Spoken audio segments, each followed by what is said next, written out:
How you doing, YouTube? Today we're back with a brand new video. So today's video, we actually filmed this. It's actually quite a while ago now. I think it's probably about 4 or 5 weeks ago. We filmed this. Basically, what we're doing is this chimney breast. We're going to plasterboard the inside of it, and then re-skim the chimney breast. Obviously, just up till the wood that you seen there. I think you call them a picture rail. So there's only like an electric fire going in here, so there's no wood burner or anything.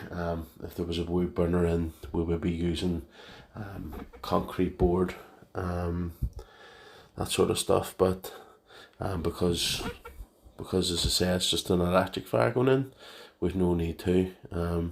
You could also use plasterboard, and if you were going to tile the inside of it, or you were going to use the sort of the brick, the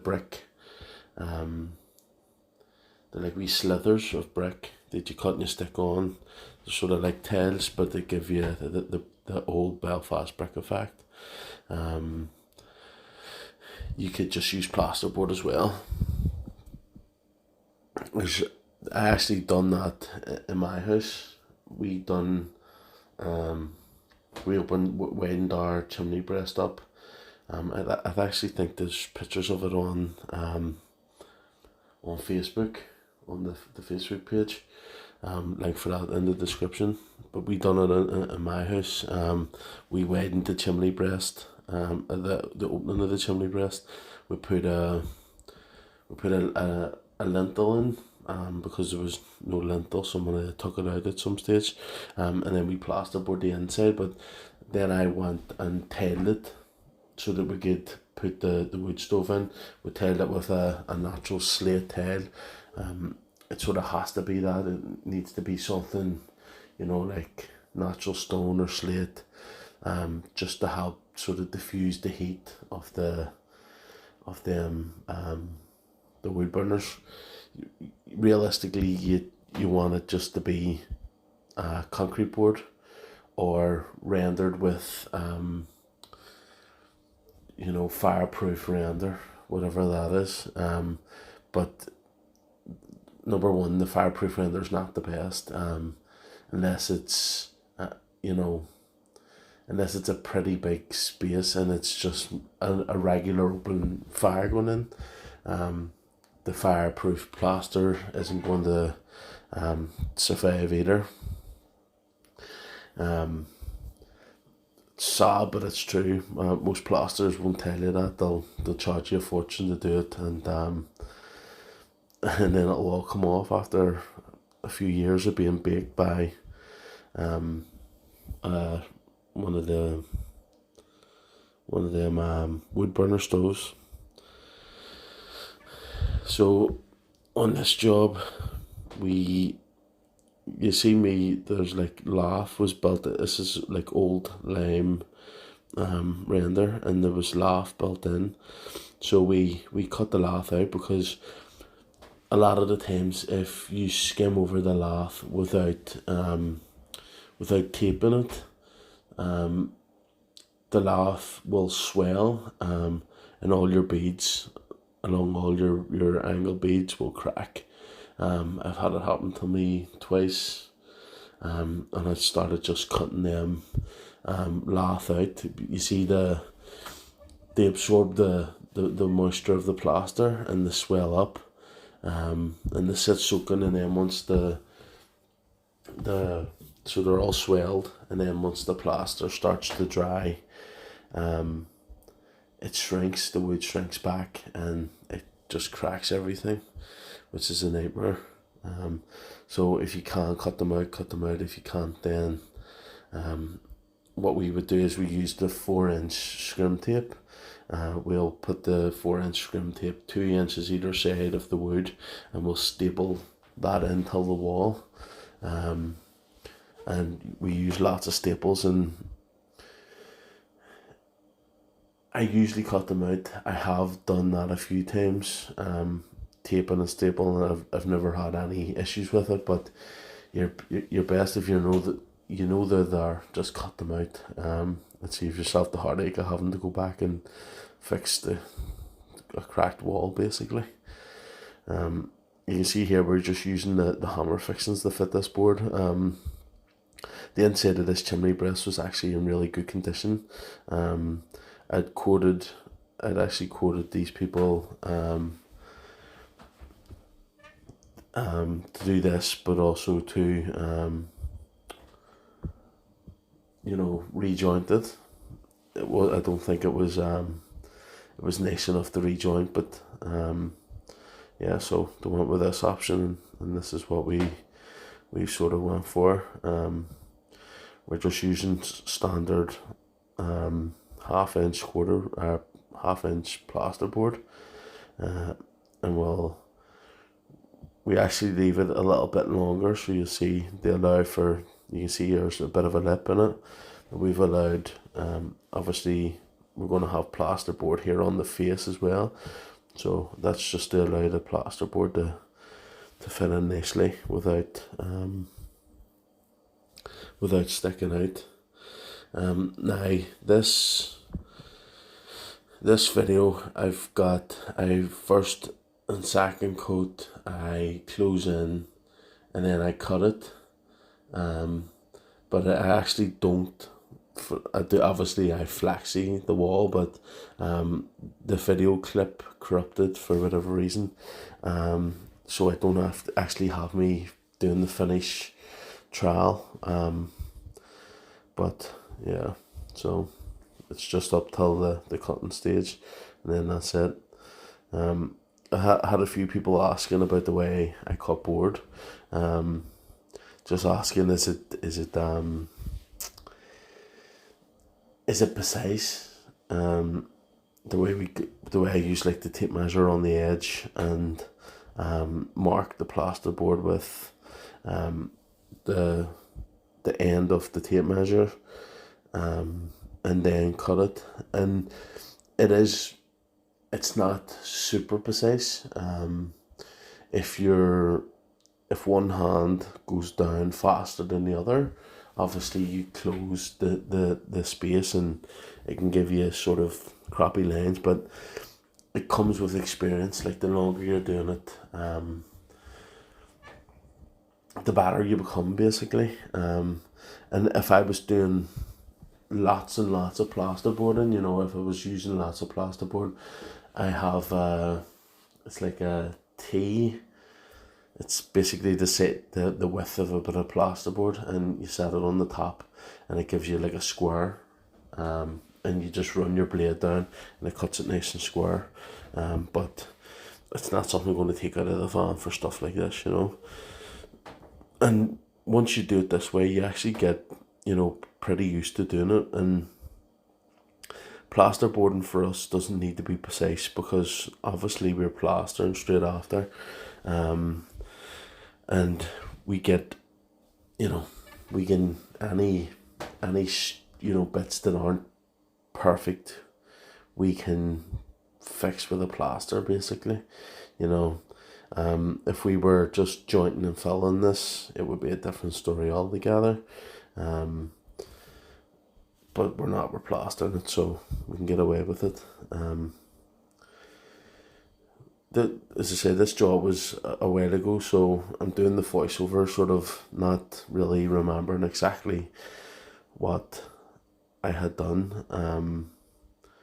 I roughly remember, but we've had quite a few jobs since then. The job that we're currently on at the minute, we're repairing a damp course that's been stripped metre high. So I'm going to do a scudding video, and then a scratching and floating video from there, and then we have to skim the two rooms that we're repairing the damp course on, but also we'll have 3 bedrooms to skim up the stairs. No ceilings, just all walls, so we're going to have a fair few videos, so it'll be sort of the same, all from the same place for a few weeks. and that's just basically because it's a big job and we're stuck on it, sort of thing.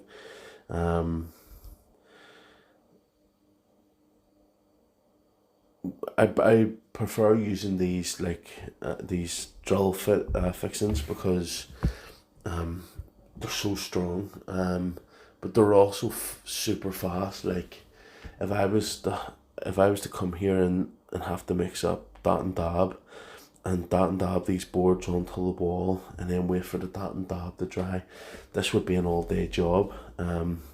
We're doing it this way. We were packed up and off to the next job by, I think it was 1 o'clock.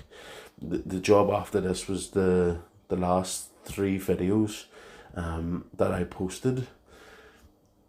They were the job that we went to after this one. And the first day we went and beaded.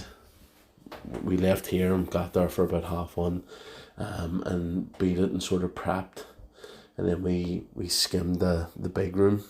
So the next day after that, I had a comment about on one of the videos I was talking about the air bar tools, and I had a guy saying about he was surprised about the Milwaukee, the one that I dropped and it broke, but basically it fell from height. You know, I say probably any drill would have done the same thing if it landed the perfect way. And it wasn't saying that either Milwaukee or Makita or DeWalt aren't good tools. They're just not the tools. I don't like spending lots of money because obviously we're plasters, and every tool we own gets absolutely covered in plaster. So we're beading up now. We'll staple these beads, and then we'll cut the beads for either side. We'll actually just stick those because there's obviously, you can see there where we cut the wood out, there's a bit of a gap. So we cut them the length and then we just sat them aside, and it's just the way I like to do it when we have a gap like that.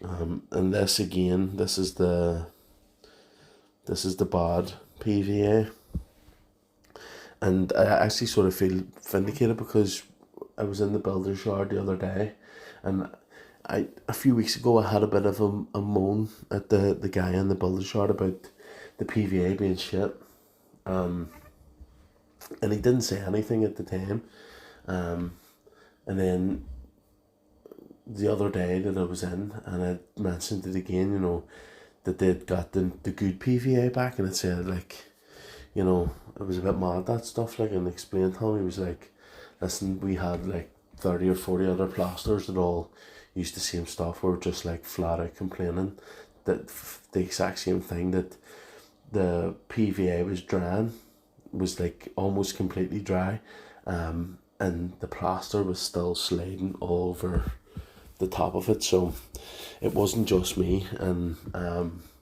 it wasn't something that I was doing, which is nice to hear. But believe it or not, like, there's still people commenting on that video, the very first one in the kitchen, telling me that I hadn't waited long enough, and it was crazy. So the comments, like, it was one of my most watched videos, surprisingly. But yeah, it's one of them ones, like, it's hard not to fall into that trap of making every video sensational, you know. Oh, I survived a hard day, I plaster in the kitchen going wrong, you know, because they're the ones that get the most views, and it's shit that, you know, that's the way it is. But at the same token, when stuff like that does happen, you know, I'm not going to shy away from it. Like, if I do something that's wrong, or I fuck a job up, or I struggle on a job, I'm going to show you it. I'm going to show you all the good stuff and all the bad stuff, because there's no point pretending that everything always goes well, because it doesn't. It's just as simple as that. You see here, we mixed this outside, this stuff, and the only reason I've done this is because I couldn't really be annoyed with the dust inside the house. Even though the room, there was nothing really in it, it just, I hate mixing inside, and 90% of the time I can't get away from it, but days where I can get the opportunity to mix outside, I do so. You can see there also that I've put about 4 big handfuls of cement into this as well. Again, I'm first and second coating out of the same bucket, so I'm going to want it to set sort of rapid. Smaller jobs like this are the jobs that make plastering pleasurable, that makes it enjoyable. Like if I hadn't had another job to go to on this day, I'd have been home for 1 o'clock, and had a full day's pay. So, even small jobs, price them to pay you for the day at the very least. That would be my thoughts on it anyway. I wanted to just get your opinion as well, if possible. I know we've been a bit scarce on the videos the last couple of weeks, just mainly because I was sick, and then before that I was sort of working in my own house and not really wanting to post videos, of the inside of your house type thing, so do you enjoy the 2 videos a week? It is a lot to get 2 videos out a week, on Tuesday night, basically from sort of when I get home. Then the wife sit and watch a bit of TV and whatever, and she usually goes to bed, and then I'll be awake till like 12 o'clock that night, editing videos and stuff like that there. So the Sunday upload isn't too bad, because obviously I do it on a Saturday night, and it's a bit easier. But do you just want the 2 videos a week? Is it too much, or is it even too little, do you think? And then what sort of videos? So I enjoy doing these voiceover ones, I like giving sort of as much information as possible. But I also like doing the day in the life ones. The day in the life ones are like more of an actual insight to what it's like being a plaster. And then obviously the sort of tool review ones that don't do very well. But again, I like showing tools that I use, and it's more for like probably DIYers, or like the young boys starting off, experience spreads. They don't really care what tools I'm using, because they already have their own stuff, but no, so I just wanted to get your opinion basically on and see sort of the direction everybody wants the channel to go into.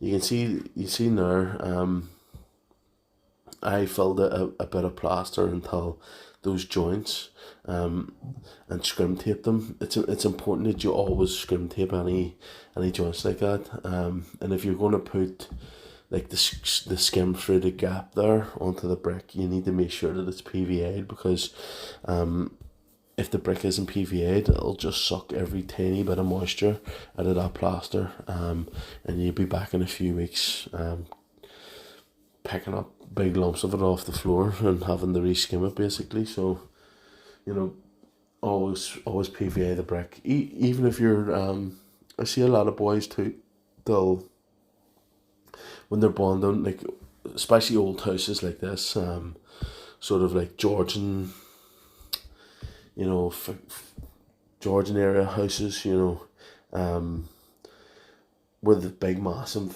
like 5-inch skirting boards, and when you take them off, all the old render comes with them, or there's no render behind them, it's just wood shims. I see boys just putting bonding straight onto them without PVAing, and you know, you're, even though the skirting's going to cover it up, realistically, you're giving yourself a big problem, because at some point that's going to let go of its grip. You can see here I'm filling these holes also on the side. Ideally you would want to do this with bonding, but again, with time restrictions, you know, you don't, you know, if I was to start bonding stuff out here, you would be talking about going from a half day to doing a full day, and when you can do it in a half day, why wouldn't you, you know? If you're enjoying the video, take this opportunity to hit the thumbs up. It's pretty important. The thumbs up button is what helps the video get shared further. The YouTube algorithm, sort of, the more likes and comments it has, it pushes it on. And any video that I've had my best, my highest viewed videos all have massive amounts of likes and comments, so if you could like and comment, that would be much appreciated. Also, while you're liking and commenting, if you want to support me, either directly or indirectly, I have some links in the description. There's a buy me a coffee link, there's a Patreon link, and then not directly, but there's Amazon affiliate links. So all the tools that I use in this video and every other video that I do, they're all actually linked in the description. You click on that link, it brings you to the exact tool that I'm using. If you buy that tool, I get a small percentage. If you don't buy that tool, but you continue on and you buy something you were going to buy anyway, that I also get a percentage of that. So it's a really good way to support me without, you know, actually having to, you know, support me. Basically, you're buying something you were going to buy anyway, and you're supporting me at the same time. Yeah, so you can go and have a look at the social media too. We have Instagram, Facebook, TikTok, you know, all the social media also. And then obviously, if you're enjoying the video, subscribe. At the minute I'm releasing 2 videos a week, one on Wednesday morning and one on a Sunday morning. This one that you'll be watching was released on a Sunday morning, so we're going to first and second coat this wall, and it's all going to be out of the same bucket. And you see there, I'm putting plenty of skim on the edge, and I'm just going to set my beads. You can see there, I've set the bead until the skim, and we want to just butter some skim along the edge so that bead holds on tight. And then we'll just butter a little bit over the edges. There's a lot of boys that this is exclusively how they stick their beads, but I always find that you end up, especially if you're not going to skim the bead, both sides of the bead at the same time. So if I was to skim like the face of this wall but leave the 2 sides, you always end up with the plaster on the bit of the bead that hasn't been skimmed.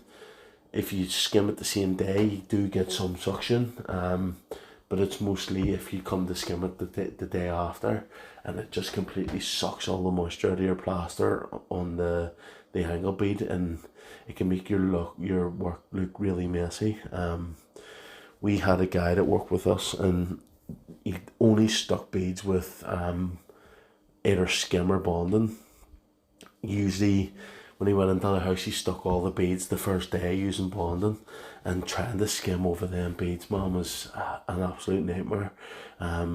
You were going and buying PVA just to PVA the beads to stop the moisture from being sucked out of your plasters, which was a fucking nightmare, like, to be honest with you.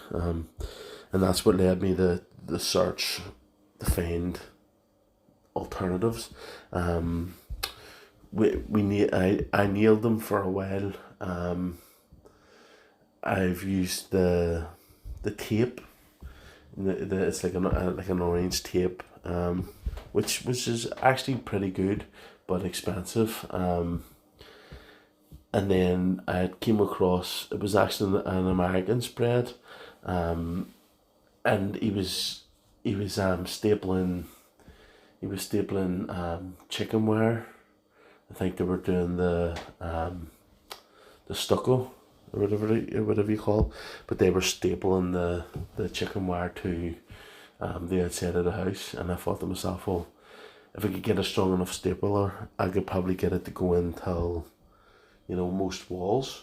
So I messed about with a few different staplers, and then finally landed on the Stanley one that I use now, which is, it's pretty strong. It has two different settings, but I leave it on the highest setting, and it'll drive the staple. We use zinc coated staples so that they don't rust, and then we staple the beads. It'll go into most things. It's only been once or twice I've ever had something that it won't.